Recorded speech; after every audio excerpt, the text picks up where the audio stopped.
Bonjour à tous et bienvenue dans cette conférence du Salon S'expatrier Mode d'emploi 2022. Est-ce que le Canada vous tente? Est-ce que vous voulez vivre et travailler dans ce grand pays outre-Atlantique? Eh bien, vous aurez toutes les informations lors de cette conférence avec notre invitée Louise Van Winkel. Bonjour. Bonjour. Vous êtes en visioconférence et vous êtes agente au service immigration de l'ambassade du Canada en France. Alors, je rappelle à ceux qui nous suivent que c'est une conférence interactive.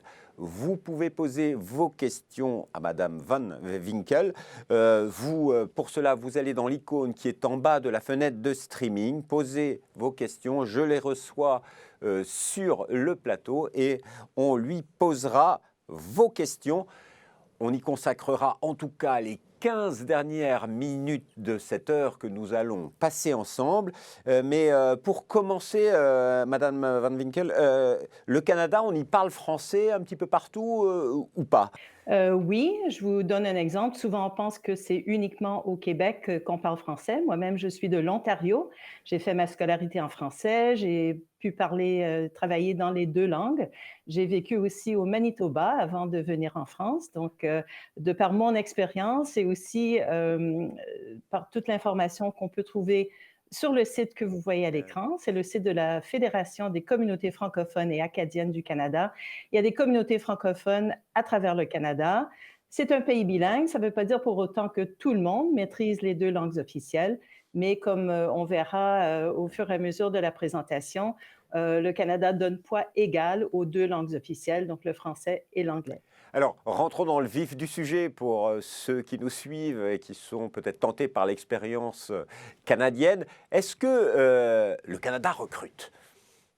Absolument. Donc, on est un pays qui est bâti sur l'immigration et on sort de la pandémie avec une économie qui est forte et des emplois qui sont revenus au taux d'emploi d'avant la pandémie, de la création d'emplois aussi et beaucoup de départs à la retraite. Donc, tout pour dire qu'on a un marché du travail assez dynamique et il est possible d'aller travailler de façon temporaire ou bien décider de s'installer de façon définitive. Voilà, parce qu'il y a un choix possible. Est-ce que ce sont tous les métiers qui recrutent? Il y a des classifications qui sont offertes, plus particulièrement où il y a plus d'opportunités que dans d'autres? Euh, Il y a des pénuries qui sont accrues dans certains domaines. Donc, comme la plupart des pays au monde, la pandémie nous a montré qu'il y a des postes vraiment essentiels, notamment en santé, en logistique. Mais le Canada recrute dans tous les domaines. Nous avons une façon de décrire et de classer nos professions. C'est la classification nationale des professions. Et si vous le voyez à l'écran, c'est parce que c'est une notion qu'il faut garder à l'esprit. Certains des programmes d'immigration vont s'adresser plutôt aux postes qualifiés, c'est-à-dire les postes de gestion, les postes de supervision, les postes professionnels pour lesquels il faut une formation universitaire, ou bien les postes où il faut une formation plus technique ou encore un apprentissage dans des métiers de fabrication, construction, métiers de bouche. Donc, les postes qualifiés vont inclure du directeur d'hôpital au boulanger, et plein de métiers, de professions différentes. Donc, certains des programmes s'adressent à ces postes-là. Voilà, c'est la fameuse classification nationale des professions avec les codes A, B, C, D. Et en fonction de cela, on doit obtenir un permis de travail. Parce que tout réside au Canada, si j'ai bien compris, sur un permis de travail. Et il y en a 2 différents, c'est ça? Alors, pour avoir Ouais, l'autorisation de travailler temporairement, si on n'est pas ouais. déjà citoyen ou résident permanent, il faut effectivement, dans certaines circonstances, avoir un permis d'études parce que les étudiants internationaux, pour la plupart, peuvent travailler aussi à temps partiel. Mais ça, c'est vraiment un autre sujet. On va parler des personnes qui vont partir pour le travail. Il y a effectivement 2 grands programmes de permis de travail. Le programme des travailleurs étrangers et le programme de la mobilité internationale. La grande différence, c'est vraiment la démarche que l'employeur doit faire avant de pouvoir faire venir un travailleur d'un autre pays. Donc, quand on le voit sur la prochaine diapo, je crois, pour le programme des travailleurs étrangers, l'employeur a une démarche à faire. Il doit demander ce qu'on appelle une étude d'impact sur le marché du travail. En gros, il doit justifier pourquoi il fait venir quelqu'un de l'étranger. Il doit démontrer que malgré des efforts soutenus de recruter quelqu'un sur place, il n'a pas pu combler le poste. C'est un processus qui peut prendre plusieurs mois, qui va lui coûter 1 000 $. Donc, vous aurez compris, s'il peut l'éviter, il est plutôt content. Ce qui nous amène au prochain programme où il y a une exemption de l'étude d'impact sur le marché du travail. Donc, c'est le programme de mobilité internationale. Voilà. Quelle est la logique? Eh bien, on sait que dans certains cas, c'est dans l'intérêt du Canada de faciliter la venue de certains types de travailleurs temporaires. Et donc, pour l'employeur, ça veut dire qu'il peut simplement émettre l'offre d'emploi. Il n'a pas à justifier pourquoi il n'a pas embauché un Canadien. Voilà. Et il y a une liberté pour l'entreprise. Certes, il y a ce coût sur les programmes, mais une entreprise peut recruter qui elle veut ou pas. Et elle doit vraiment faire la preuve elle est dans l'impossibilité de recruter un Canadien d'abord. Alors, ça, c'est le programme précédent, le Ouais. programme des travailleurs étrangers. Si on peut passer à la prochaine diapo, je vous donnerai quelques exemples des circonstances dans lesquelles on va exempter de l'EIMT. On va faciliter les choses pour l'employeur. On entrera dans plus de détails dans un instant sur Expérience internationale Canada. Donc là, on est sur une logique de réciprocité parce que les jeunes Canadiens peuvent acquérir une expérience à l'international et le Canada peut accueillir plus facilement les ressortissants, les jeunes ressortissants des pays avec lesquels on a signé un accord. On y reviendra.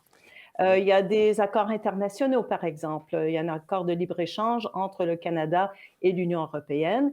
Et donc, on va faciliter les allers-retours pour les professionnels de part et d'autre pour faciliter ces échanges et construire nos économies respectives.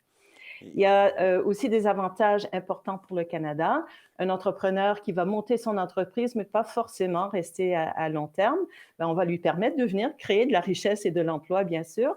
Et puis, les mutations intra-sociétés sont une autre façon de développer ces liens économiques.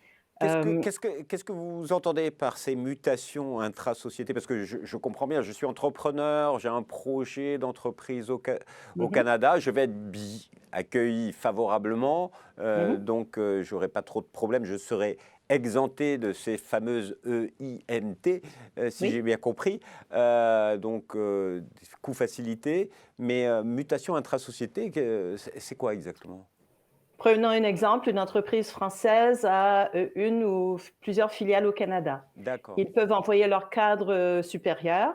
Ils peuvent aussi envoyer des personnes qui ont des compétences techniques très spécifiques à l'entreprise.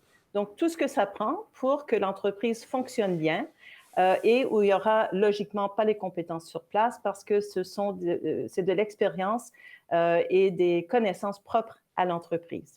D'accord, donc il y a suffisamment de programmes qui permettent de faciliter une entrée pour travailler sur le territoire. Juste une question, est-ce qu'il y a un volume? Est-ce vous avez une idée du nombre de personnes qui rentrent chaque année sur le travail et éventuellement des Français? Oui, alors on est sur plus de 200 000 permis de travail octroyés chaque année. Si on prend juste les accords de mobilité des jeunes, c'est 60 000 permis, donc 14 000 pour la France. Donc c'est un volume assez important. Ça s'ajoute bien sûr aux étudiants internationaux. Ça s'ajoute aussi aux résidents permanents. On parlera dans un instant des programmes pour obtenir la résidence permanente. Mais là, on est sur une cible d'autour de 440 000 nouveaux résidents permanents chaque année.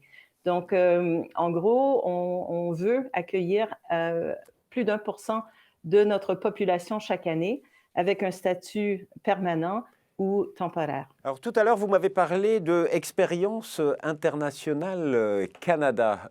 Oui. C'est un dispositif, expliquez-nous. Alors, le Canada a maintenant des accords avec 36 pays, un peu partout au monde, pour faciliter la mobilité des jeunes. Donc, on est jeunes jusqu'au 36e anniversaire, c'est jeunes au sens large. Parmi les 36 pays, il y a plusieurs pays francophones maintenant, la Belgique, la France, le Luxembourg et plus récemment l'Andorre. Et comme vous voyez, il y a des pays sur différents continents. C'est une liste qui progresse peu à peu au cours des années. Donc, ça se décline en 3 catégories. Pour la France, les 3 catégories existent au sein de l'accord bilatéral. Donc, jeune professionnel, il faut avoir une offre d'emploi, il faut que ça soit dans son champ de compétences, avec un aspect aussi, une notion de développement professionnel. Donc, l'employeur, comme on a dit, n'a pas besoin de justifier pourquoi il fait venir telle personne. Dans le cadre de IC, il y a une exemption de l'étude d'impact sur le marché du travail. En Ouais. général, ce sont des postes qualifiés, donc on revient à cette notion des fameux niveaux 0 A ou B de notre classification nationale des professions. Donc ça, Donc ça, c'est avec une offre d'emploi et ça sera un permis où il y aura marqué le type de poste, donc la profession, l'employeur et le lieu du travail. donc dans ce programme Expérience internationale Canada, il y a différentes catégories. Il y a la catégorie des jeunes professionnels, il y a aussi la Voilà. catégorie stage. euh, Oui, COP international, qu'est-ce donc? La deuxième catégorie, c'est effectivement stage coop international. Si un étudiant en France ou dans un autre pays qui a un accord avec le Canada a envie d'aller au Canada, pas pour étudier, mais juste pour faire son stage, eh bien, il peut bénéficier de ce permis de travail facilité. Il doit avoir une offre de stage. Il faut que le stage soit requis dans son programme d'études, dans son pays de résidence, et il peut obtenir donc un permis qui sera valide jusqu'à 12 mois. J'aurais dû mentionner pour Ouais, jeunes professionnels, c'est jusqu'à 24 mois. jusqu'à 24 mois. Et il y, Mhm. il y a beaucoup de jeunes alors qui profitent de ces programmes, de ces catégories. Il y a également, je crois, j'imagine, vacances-travail, c'est ça? Oui, Ouais, parlons-en, ouais. c'est le plus populaire. Comme le nom l'indique, le permis vacances-travail donne vraiment une liberté de découvrir le Canada, d'aller où on veut et de prendre de l'emploi au fur et à mesure. Donc ça, c'est un peu la formule sac à dos. Mais il n'y a pas de contrainte. C'est un permis qui est valide de 2 ans, donc jusqu'à 24 mois aussi. Et c'est un permis de travail ouvert. Donc, contrairement aux 2 autres catégories, il n'y a pas de profession indiquée, il n'y a pas de nom d'employeur, il n'y a pas de restriction sur où on peut travailler au Canada. Simplement, si on veut travailler dans les soins de santé ou avec des enfants, il faudra passer une visite médicale pour enlever cette restriction sur le permis. Euh, il n'est pas obligatoire, bien sûr, de bouger. Certains candidats arrivent, trouvent un emploi rapidement, un emploi qui les intéresse, qui leur convient, et ils peuvent rester la totalité de leur séjour dans le même emploi. Donc, ça peut être utilisé de façon différente. Certains, je pense, je le sais, l'utilisent un peu comme test pour voir s'ils voudraient s'installer de façon plus permanente au Canada. Alors, juste une petite précision, parce que vous avez parlé de permis de travail fermé, permis de travail ouvert. Est-ce que vous pouvez Mhm. nous faire le distinguo rapidement? Oui, alors un est lié à un emploi, un employeur et une ville, un lieu de travail. Le permis de travail ouvert n'a rien de ça. C'est une autorisation qui a une durée, mais qui est valable pour tout emploi partout au Canada. Comme j'ai dit, il y a une restriction. Si on n'a pas passé une visite médicale aux fins de l'immigration, on ne pourra pas travailler en soins de santé ou avec les enfants. Si une fois au Canada, avec un permis ouvert, on décide que ce sont des secteurs qui nous intéressent, eh bien, c'est possible de passer la visite médicale et de faire modifier le permis. Donc, très, très souple. Un inconvénient, et je dois le souligner, pour vacances-travail, c'est qu'il y a toujours plus d'intérêt que de place. Et donc, depuis quelques années, c'est octroyé sur une base aléatoire. C'est-à-dire que si on veut participer au programme vacances-travail, si on est éligible, on se place dans un bassin de candidats et on croise les doigts. On espère être tiré au sort pour être invité à faire la demande de permis vacances-travail. Voilà. Alors, en préparant la conférence, j'ai entendu parler d'organisations reconnues dans le cadre de l'expérience internationale Canada. Qu'est-ce donc c'est pas pour tout le monde sur le territoire canadien. Qu'est-ce que ça veut Alors, dire? C'est si on veut participer à EIC, si on est ressortissant d'un des pays qui a une entente avec le Canada pour la mobilité des jeunes, il n'est pas nécessaire de passer par une organisation reconnue. On peut choisir de le faire si on veut être un peu mieux accompagné pour la recherche de stage, la recherche d'emploi. Parfois, les jeunes veulent faire des cours de langue de quelques semaines. Ils veulent de l'aide pour chercher les premiers logements. Donc, pour avoir le confort de cet accompagnement, il est possible de passer par une organisation reconnue. Pour des personnes d'autres nationalités, ça peut être une façon d'accéder à EIC, même si on n'a pas le passeport d'un pays signataire d'une entente de mobilité des jeunes avec le Canada. Je pense en particulier à des étudiants, soit dans les sciences et technologies, dont l'établissement serait membre de l'IASTE, donc une des organisations reconnues, ou bien les étudiants en sciences économiques et commerce qui pourraient passer par l'ISEC, encore une fois, pour accéder à EIC pour faire un stage, par exemple. Donc, ça semble un petit peu contraignant, mais il y a plein d'exemptions possibles autour des différents programmes qui sont proposés dans le cadre des permis de travail temporaires. Alors, la contrainte, bien sûr, c'est que si on n'est pas ressortissant canadien, il faut un permis de travail pour travailler au Canada. Ensuite, les employeurs ont l'option de démontrer qu'il y a une pénurie et qu'ils doivent embaucher à l'étranger, ou bien profiter d'une des exemptions de cette démarche, comme pour la mobilité des jeunes, ou un autre qui est peut-être encore plus intéressant pour certains de nos éditeurs qui auraient peut-être dépassé l'âge de 35 ans, ou bien qui ne sont pas ressortissants d'un pays qui a en ce moment un accord de mobilité avec le Canada. Je pense au volet mobilité francophone. Et là, c'est intéressant parce que justement, il n'y a pas de critères d'âge, il n'y a pas de critères de nationalité, il n'y a pas de limite du nombre de fois qu'on peut participer, il n'y a pas de limite de durée. La durée sera en fonction du contrat qu'on obtient au Canada. Et donc là, pour préciser, c'est pour des candidats, des travailleurs étrangers francophones, pas forcément la langue maternelle, mais une langue qu'on maîtrise au moins à un niveau intermédiaire avancé et une langue qu'on utilise couramment. Et il faut avoir une offre d'emploi pour un poste qualifié, les fameux niveaux 0A ou B de la classification nationale des professions. Et, facteur important, l'offre d'emploi doit être pour un poste à l'extérieur du Québec. Donc, je reviens à peut-être une de nos premières diapos où on montrait la carte du Canada et le fait qu'il y a des communautés francophones à travers le pays. Le gouvernement du Canada s'engage à aider ces communautés à rester dans une situation de vitalité. Il y a des opportunités d'emploi formidables, il y a des besoins croissants.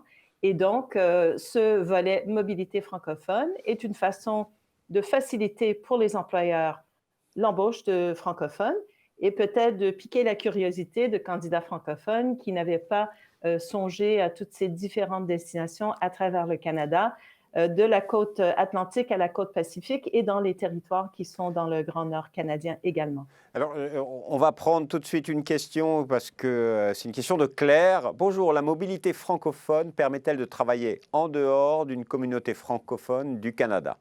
Une entreprise canadienne anglophone. Oui, alors c'est un bon point. Il faut que le candidat maîtrise le français, mais peut-être qu'il va jamais ou peu l'utiliser dans le contexte de son travail. C'est pas nécessairement pour un poste où le travail sera en français ou même bilingue. Et il n'y a pas de définition que tel village est une communauté francophone et tel autre pas. Ça peut être au centre-ville de Toronto, qui est une ville majoritairement anglophone. Si on a un poste qualifié et qu'on est francophone, ce permis sera accessible. Donc, une belle carte de visite si vous êtes en contact avec des employeurs canadiens à l'extérieur du Québec, que l'employeur soit anglophone ou francophone. Justement, parlons-en de la recherche d'emploi pour être en contact avec un employeur canadien. Comment cela se passe? Quels sont les conseils et qu'est-ce que vous avez à nous dire, à dire à ceux qui nous écoutent et qui veulent peut-être tenter l'aventure Canada? Donc, il y a plusieurs voies, plusieurs façons de s'informer et de se préparer. Donc, une notion très importante, c'est déjà consulter le site Guichet Emploi. C'est plein de ressources. Un exemple ici, c'est le concepteur de CV.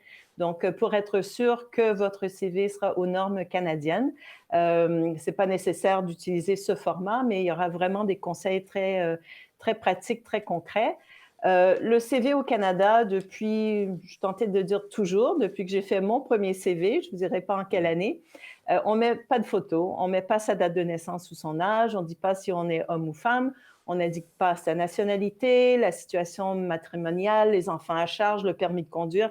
C'est vraiment pas de l'information que l'employeur a besoin de voir et ne veut pas le voir. Donc c'est très Donc, important. Ce CV aux normes canadiennes est très important.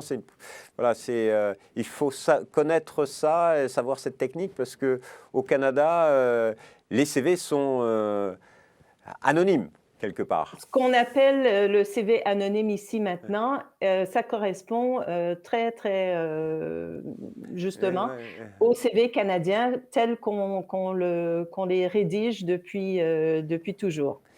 Euh, Comme partout, il faut être concis. On sait que les recruteurs, les entreprises n'ont pas beaucoup de temps. Donc, c'est important de mettre clairement ses compétences en évidence.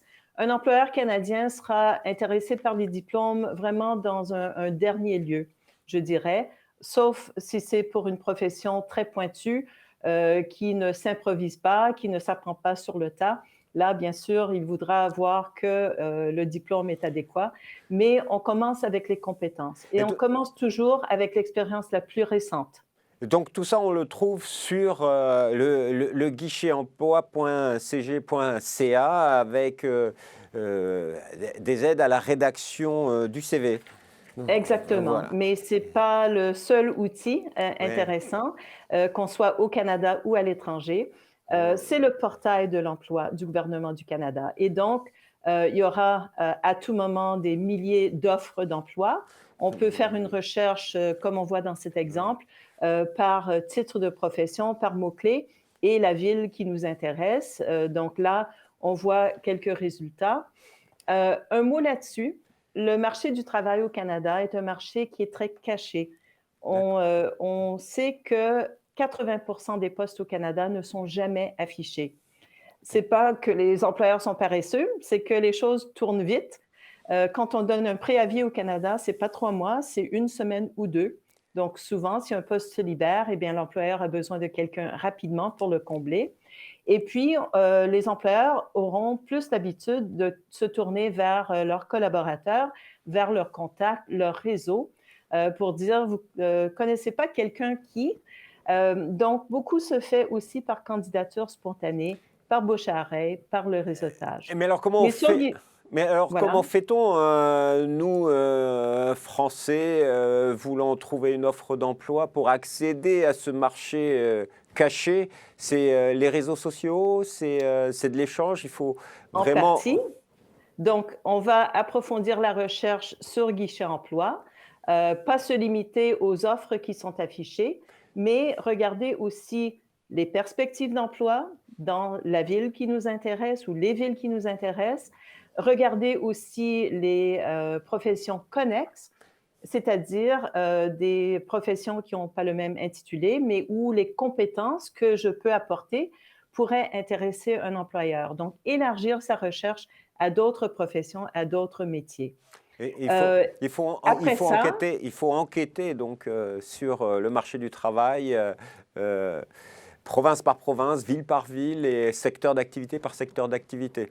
Et tout à rentrer en fait. contact, je ne sais pas, le jeune commercial qui veut se lancer et vivre une aventure canadienne, ben, il faut qu'il aille sur les réseaux sociaux et qu'il voit un petit peu l'état du marché. Oui, alors les réseaux sociaux professionnels, pour ne pas mentionner LinkedIn, sont beaucoup Ouais. utilisés aussi au Canada. Il ne faut pas hésiter, si on voit quelqu'un qui travaille dans un poste semblable à ce qui nous intéresse dans son secteur, de demander, d'échanger, de faire une entrevue, simplement un entretien d'information. Ça peut mener à des pistes concrètes pour la recherche d'emploi. Ça peut devenir une entrevue d'embauche si, par chance, il y a une opportunité dans l'entreprise qu'on contacte. Donc, il ne faut pas hésiter. Euh, Guichet emploi est le portail principal, mais comme vous voyez ici dans cette Euh, diapo, il y a énormément de sites généralistes, des sites plus spécifiques aussi. Je vais vous donner un exemple sur la prochaine diapo. Si je cherche de l'information sur le marché du travail dans l'économie numérique, au sens large, hein, c'est pas juste pour être programmeur, c'est vraiment e-commerce, intelligence artificielle, big data, tous les secteurs liés au numérique, eh bien, le Conseil des technologies de l'information et des communications a mis en place le site e-Talent Canada. Je peux utiliser cet outil pour obtenir des renseignements sur le marché du travail, avoir plus d'informations sur les métiers tels qu'ils sont pratiqués, avoir une idée des salaires, des opportunités, des opportunités éventuelles pour travailler à son propre compte ou l'entrepreneuriat. Et un outil aussi qu'on voit sur la prochaine pour aller plus loin sur la définition de ses compétences et voir justement où ça serait intéressant de creuser un peu plus. Donc, mes compétences pourraient être intéressantes dans telle ou telle région parce que c'est un centre d'expertise. Ou bien, je peux aussi explorer des villes qui ont des infrastructures importantes et beaucoup d'activités dans ce domaine. Donc ça, c'est pour le domaine du numérique. Il y a des conseils sectoriels semblables au CETIC pour le tourisme, pour la biotechnologie, pour plein de domaines différents. Donc, des sources d'informations très pointues Et, sur les différents secteurs d'activité au Canada. et ça, on les trouve sur le site de l'ambassade, le site du gouvernement, facilement Alors, repérable. à partir de guichets emploi, vous les Oui. trouverez en faisant une recherche aussi avec les mots-clés Conseil sectoriel Canada. Vous verrez, et en cherchant par, bien sûr, aussi avec les mots-clés pour son secteur, on trouve facilement les conseils sectoriels.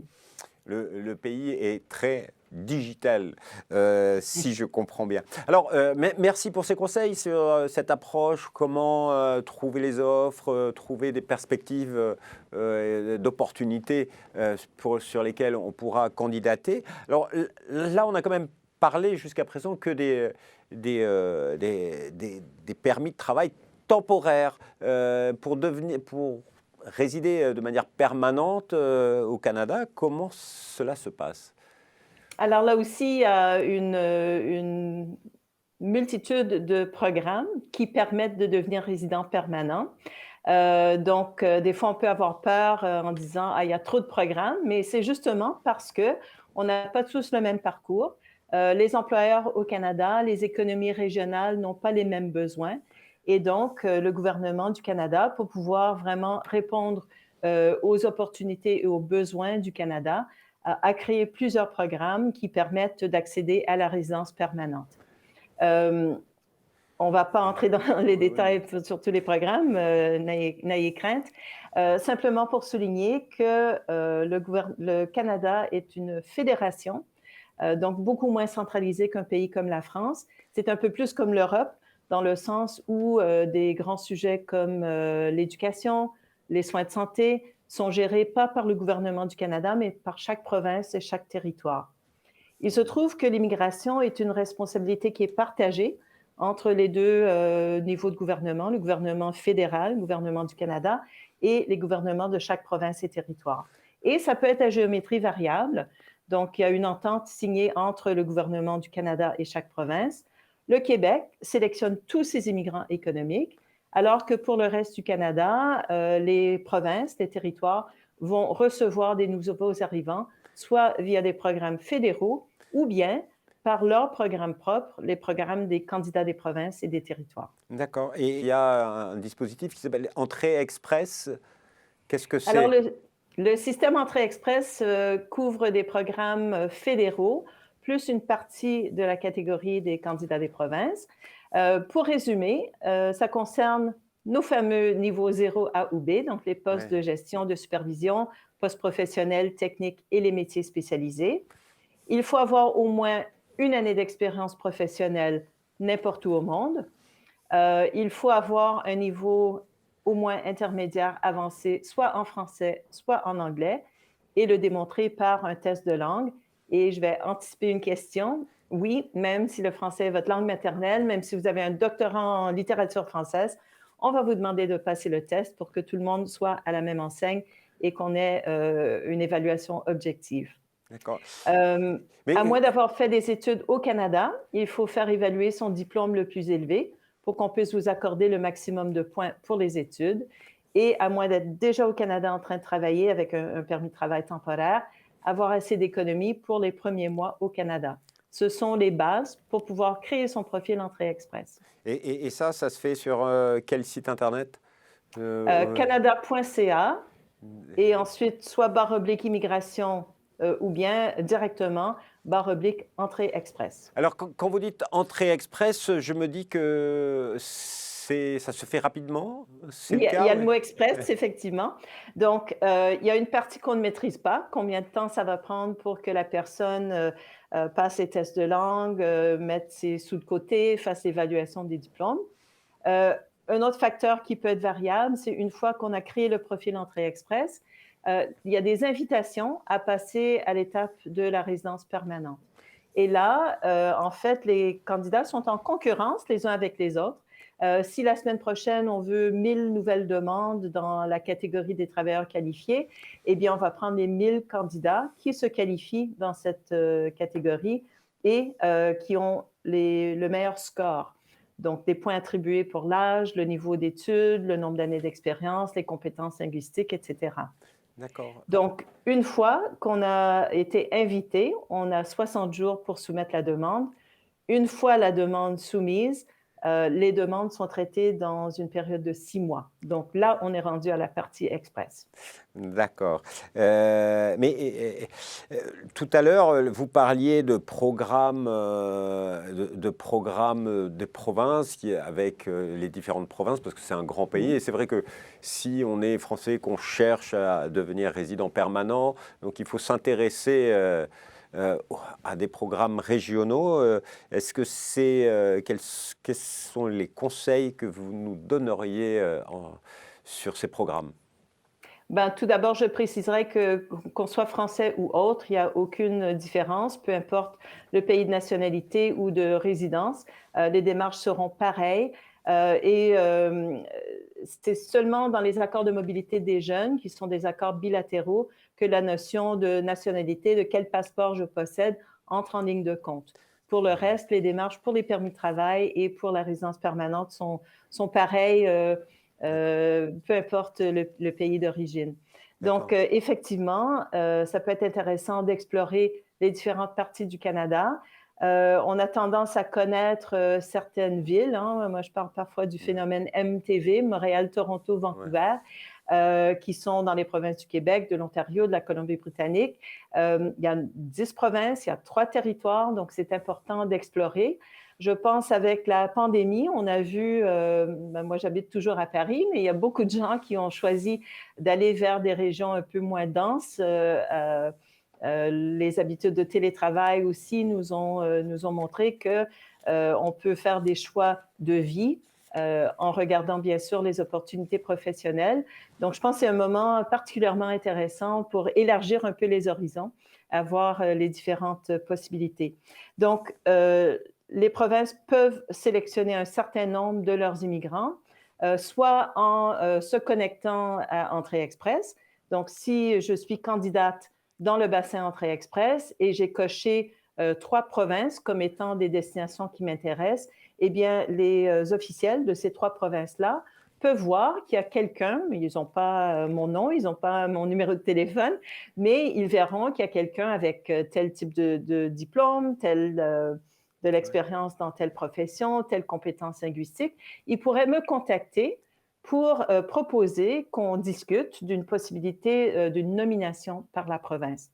D'accord. Ou Donc, bien, je peux contacter la province directement, donc en passant toujours par le site canada.ca/immigration, regarder dans l'information sur les programmes des candidats des provinces, cliquer sur les provinces qui m'intéressent. Là, je verrai quelles sont les spécificités. Et là, ça peut être intéressant, surtout si je ne suis pas dans les fameux 0 A ou B, que mon expérience professionnelle est peut-être dans un poste semi-qualifié. Et c'est assez large. Hein. Ça peut être comme aide-soignante, ça peut être comme chauffeur routier. Et là, ça peut être inclus parce que justement, il y a des besoins dans la province qui m'intéresse. Donc, une D'accord. autre façon de passer par une nomination de la province. Donc Dans entrée il y a énormément de solutions et d'entrées possibles, Mhm. finalement. Oui. C'est rassurant parce que pour beaucoup, le Canada, il est difficile de partir s'y installer. Vous êtes en train de me dire, mais non, finalement. Il y a plusieurs options justement pour répondre au parcours des candidats et aux besoins du Canada. Tout à l'heure, vous parliez d'une multitude de programmes il y avait sur la liste, il me semble, le programme d'immigration Canada-Atlantique. Qu'est-ce donc?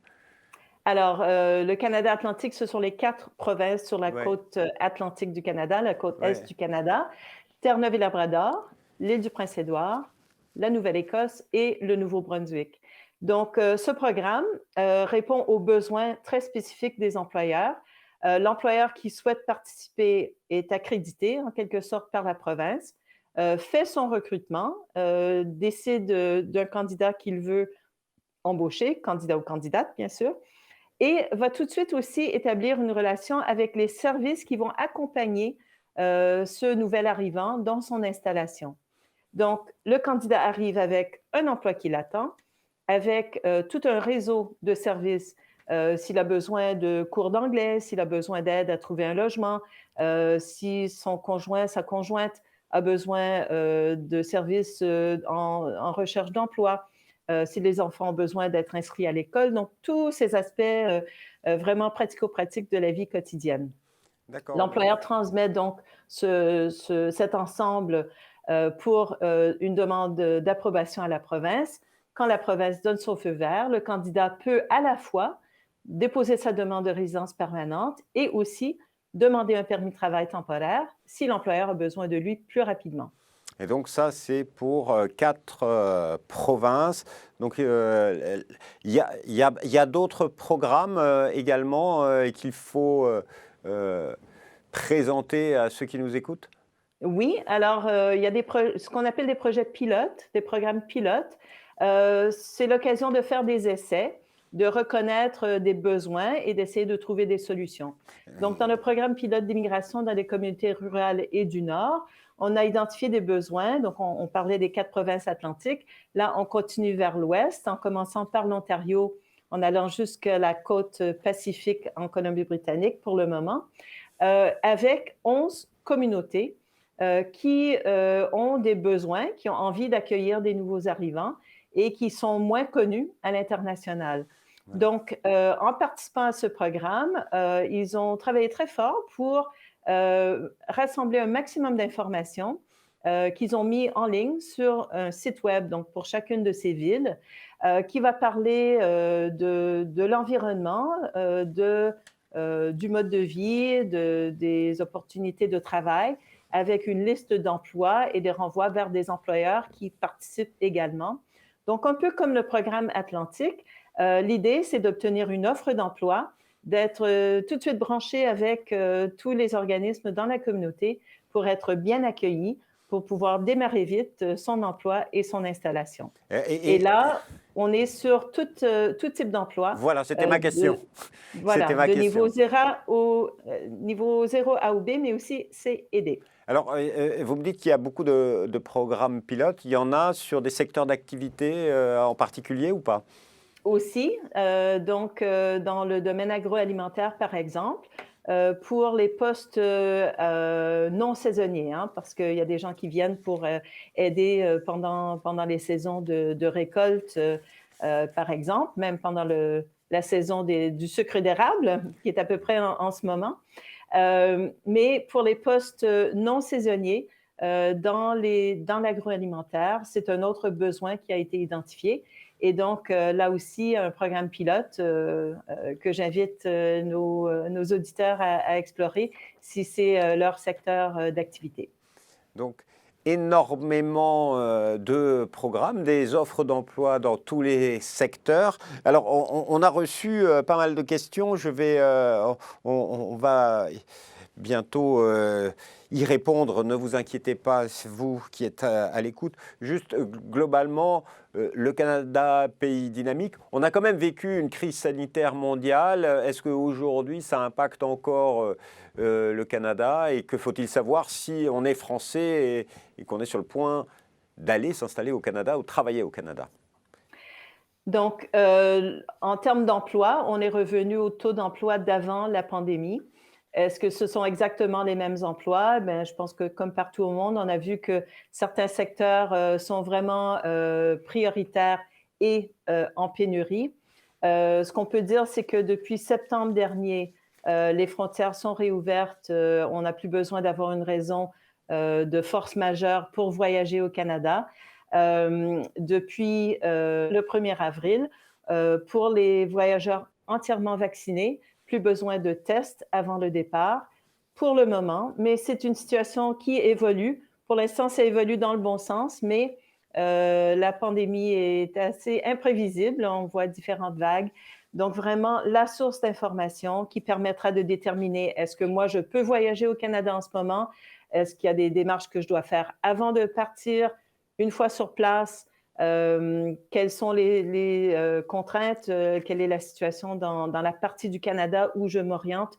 Tous ces renseignements sont sur le site voyage.gc.ca/voyage-COVID.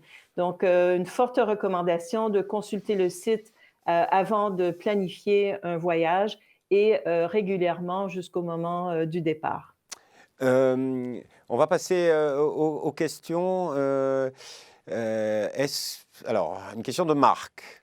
Est-ce que dans le secteur de l'animation 2D, 3D, il y a de la demande? Si oui, faut-il valider son diplôme au Canada? Beaucoup de demandes,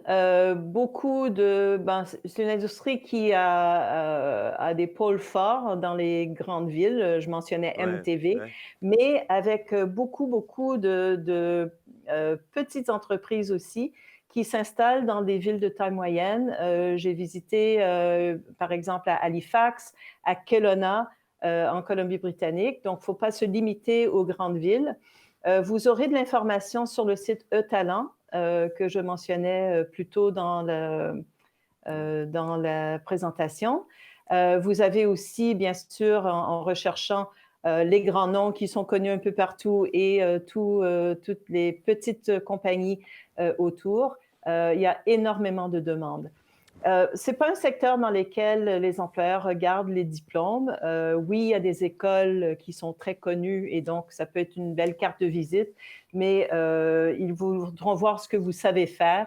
Donc, comme dans tous les arts, tous les métiers visuels, ça sera votre portfolio en ligne qui sera votre carte de visite également. Alors, Mais, donc, cher Marc, si tu l'as bien entendu, il y a un site pour tout ce qui est autour du numérique, c'est italentcanada.ca. J'ai une question de Richard. C'est vrai qu'on n'en a pas trop parlé. Quand on s'expatrie, il faut quand même prévoir des moyens financiers. Certes, on aura un permis de travail, un contrat de travail, etc. Mais que faut-il savoir? Est-ce qu'il faut mettre de l'argent de côté et combien à peu près? C'est une question de Richard sur la préparation financière. Et moi, voilà. j'aurais une question annexe aussi, c'est sur les logements. Quel est le prix de l'immobilier au Canada? Ça va dépendre des lieux. Alors, on va commencer avec ce qu'il faut avoir comme pécule. C'est clairement défini sous Expérience internationale Canada. Donc, si vous participez à cette initiative et vous partez avec un permis de travail, jeune professionnel, stage coop international ou vacances-travail, vous devrez, dans le contexte de votre demande, démontrer que vous avez au moins 2 500 $ canadiens pour vos frais. Ça donne une bonne idée, même si vous partez avec un autre type de permis de travail, ça donne une idée de ce qui est confortable pour les dépenses, parce qu'en arrivant, il y aura des dépôts à donner, il y aura des meubles à acheter peut-être, une carte téléphonique, donc toute cette petite dépense qui s'additionne. Même si au Canada, on est payé toutes les 2 semaines, donc on n'a pas besoin d'attendre la fin du mois, mais quand même, il y a des dépenses avant de commencer à recevoir le salaire. Si on parle de la résidence permanente, Si l'idée, c'est de s'installer de façon permanente au Canada, dans la demande de résidence permanente, on demande la preuve de fonds pour les 6 premiers mois au Canada. Donc, ce n'est pas de l'argent que vous transférez au gouvernement, c'est des économies que vous avez, que vous n'êtes pas obligé de tout dépenser hein, si vous commencez à gagner de l'argent plus rapidement. Mais une personne partant seule doit avoir des économies d'à peu près 13 000 canadiens. C'est autour de 8 500 euros. Il faut ajouter à peu près 3 000 par membre de la famille, donc conjoint, enfant qui accompagne. Donc, ça vous donne une ordre d'idée. Une autre mesure peut-être, quand on demande un permis d'études, il faut démontrer qu'en plus des frais de scolarité, on a à peu près 1 000 par mois. Et ça, c'est budget étudiant sans luxe. Hein. Mais ça vous donne une ordre d'idée du coût de la vie. Évidemment, au centre de Toronto, de Vancouver, le logement, entre autres, va être plus cher que dans une ville de taille moyenne. Donc, c'est pour ça un autre outil sur le guichet. Mais est-ce qu'on peut atteindre les prix parisiens dans certaines villes canadiennes? On peut. D'accord. On peut, mais c'est rare. C'est rare. Mais c'est ce que j'allais dire, votre question sur le coût du logement. C'est comme si je vous demandais le coût du logement en France. Ça va varier énormément selon le type de logement et surtout où c'est situé. Voilà. Donc, beaucoup d'informations en ligne. Très peu de locations passent par des agences au Canada, mais les offres, vous les trouverez sur des sites qui sont Kijiji, Craigslist, avec des visites virtuelles souvent, donc on peut vraiment se projeter.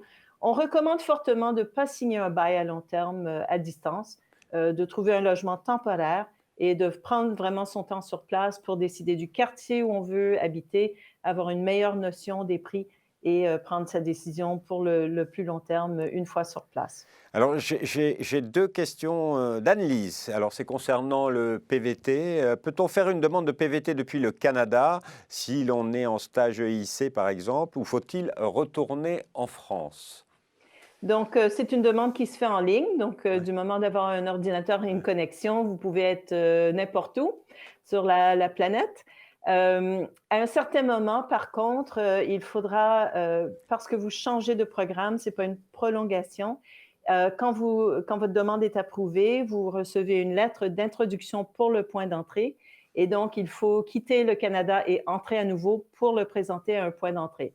Il y a un terme qui est devenu un peu dans la nomenclature liée à l'immigration. Des gens parlent du tour du poteau, c'est-à-dire faire un petit tour à la frontière américaine. Pas besoin même d'entrer aux États-Unis, mais simplement arriver à la porte d'entrée du Canada. Alors là, j'ai toujours une autre question d'Anne-Lise.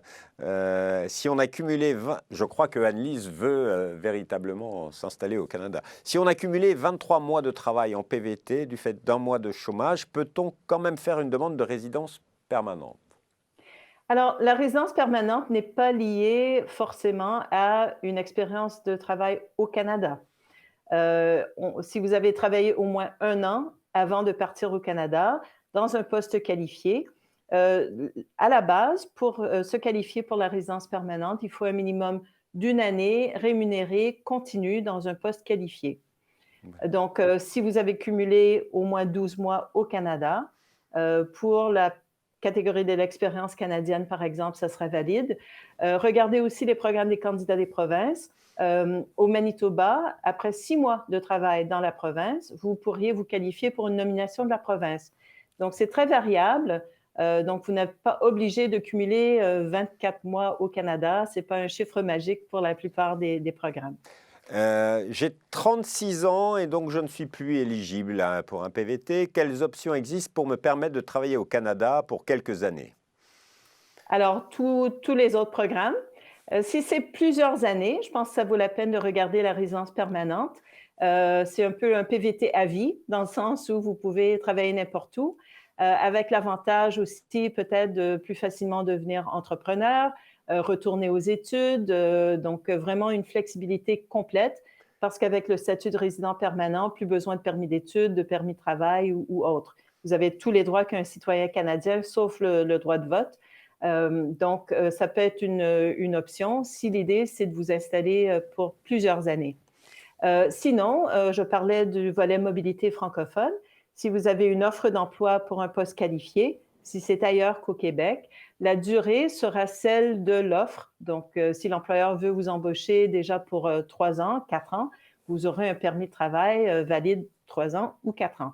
Renouvelable, et rien ne vous empêche entre-temps de lancer la démarche pour la résidence permanente.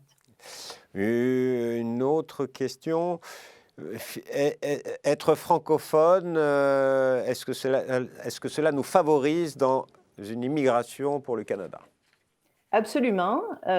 Donc déjà, une flexibilité pour l'obtention d'un permis de travail temporaire qui peut être un très bon tremplin puisqu'il y a des voies qui mènent de la résidence temporaire à la résidence permanente. Ça peut aussi vous donner des points supplémentaires dans Entrée Express. Il y a des points majorés pour des bonnes compétences en français et le double de ces points bonus si vous avez aussi un bon niveau d'anglais. Donc, on reconnaît l'importance des compétences en français et aussi du bilinguisme. Certaines provinces, dans leur programme des candidats des provinces, ont des volets spécifiques pour les francophones. Je pense au Nouveau-Brunswick, à l'Ontario, au Manitoba notamment. Donc, ça peut absolument être un avantage pour obtenir la résidence permanente au Canada.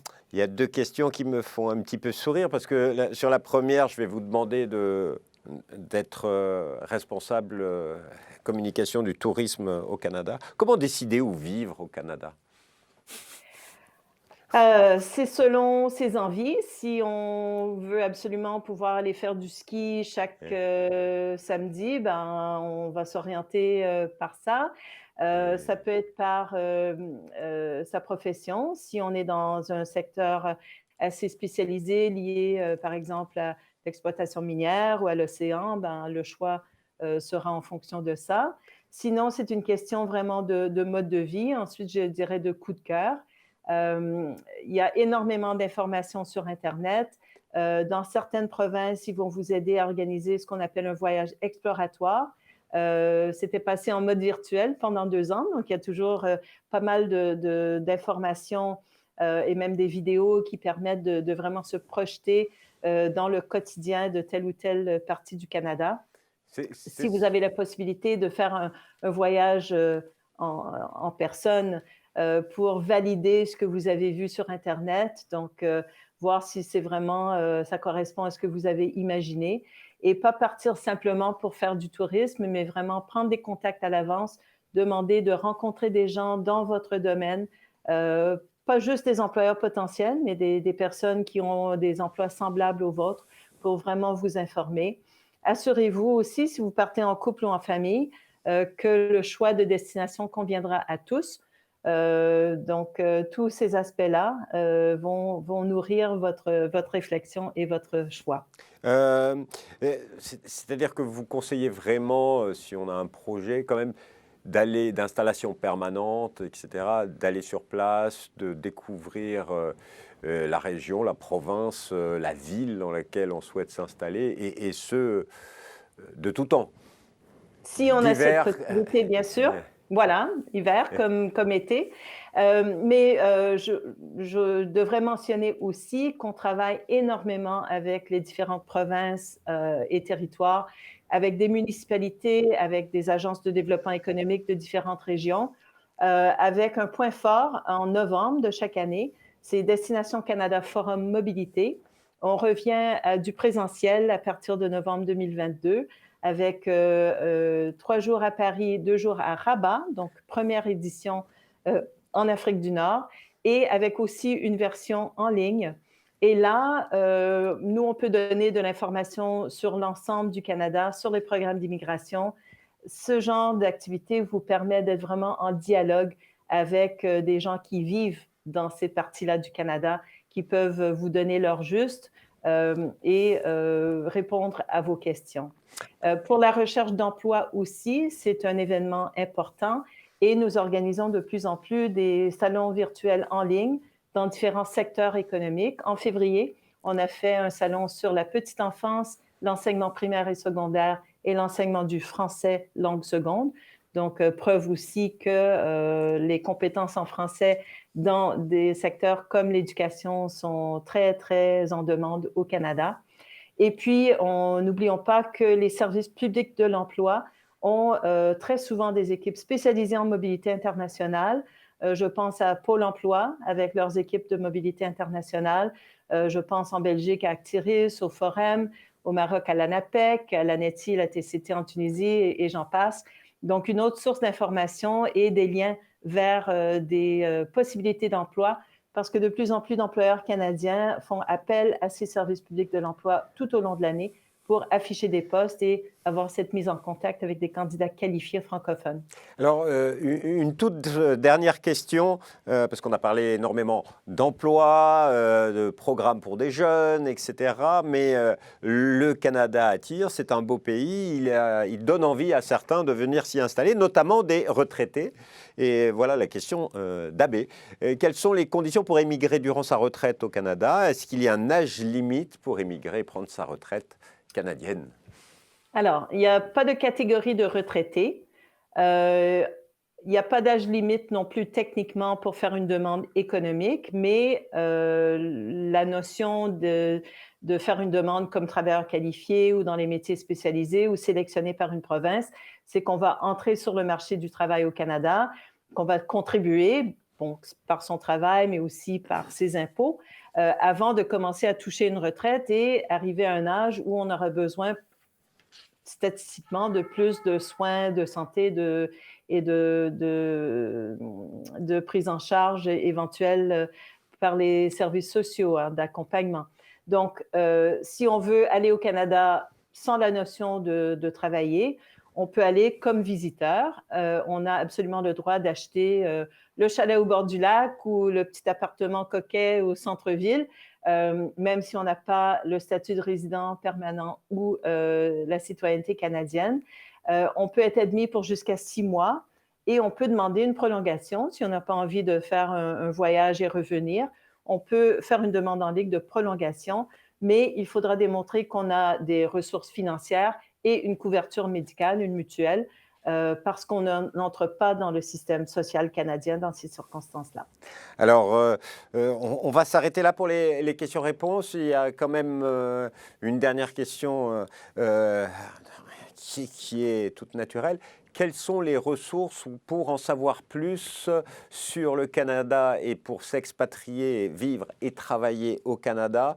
Quels sont les grands sites Internet ou les réseaux que vous nous conseillez? Ben, vous les avez ici. Gardez à l'esprit qu'il y a énormément d'informations. Il y a énormément, malheureusement, d'arnaques.